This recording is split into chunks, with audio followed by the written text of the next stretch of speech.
Welcome to another episode of Barring with Saturdays. And this week I also decided to take a look at Birds of Paradise, Meet the Flockers. Yes, an obvious reference to a 2004 film and a 2014 direct-to-DVD release.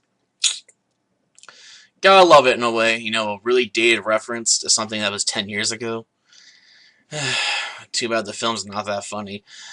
Really, it's more of one of those, typical, you gotta believe in yourself and don't worry about superficial outer beauty. You gotta worry about your inside beauty, your inner beauty. You gotta have confidence in yourself and be who you are.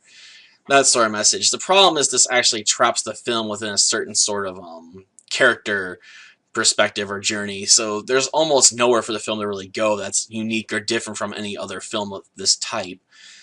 It's effectively typecasting the characters in a way that they just can't escape, which means the film in many ways is just rather generic and boring because it doesn't have enough to stand out.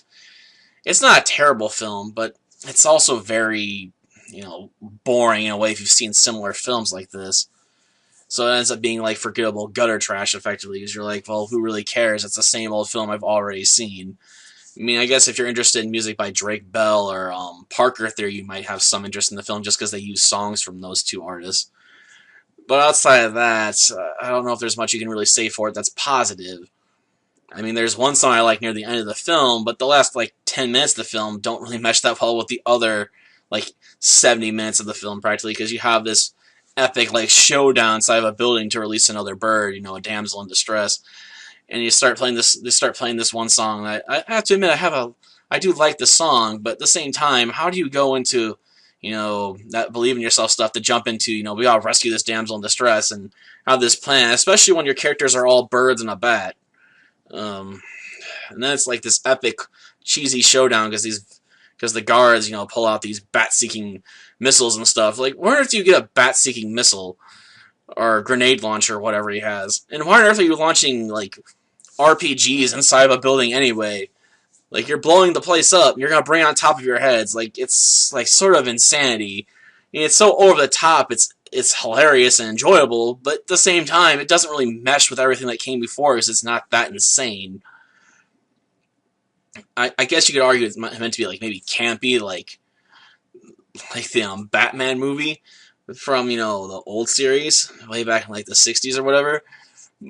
But it doesn't really, work as well as it should with the rest of the film. I mean, I enjoy it for what it is, but it doesn't really feel like it belongs. And on a technical level, the film definitely doesn't look that great. The water is especially bad. The character models just feel a bit off. Even in comparison to movies like, say, The Jungle Master or The Frog Kingdom, which, let's face it, are not the best-looking CGI films out there, but they work well enough to be acceptable. Birds of Paradise is below that. It's subpar work, to be honest. It's definitely one of those films that feels like it has some decent talent attached to it, but it feels like they're being shoved into a film that just isn't going to be that good just because of what it is. It's just more of the same, and that just hurts it as far as I'm concerned. And then there's some aspects, and you're like, well, couldn't I put it in front of a kid if they haven't seen such a film before? They might enjoy it. And then you're like, well, probably, but at the same time, there's this one hummingbird in the film that constantly goes on about nectar and the way he treats nectar and acts about it. It feels like a euphemism for drugs. I'm not really joking either. Like, there's one point in the film where they're trying to get into this race, and this guy's like, oh, wait, you're that fool that, was so high on nectar, you tried picking a fight with a whole flock of seagulls, aren't you? And they're like, no. I'm like, well, okay, yes, I didn't realize it was an entire flock. I'm like, so yeah. Apparently, nectar is drugs to birds, according to this film, so, yeah.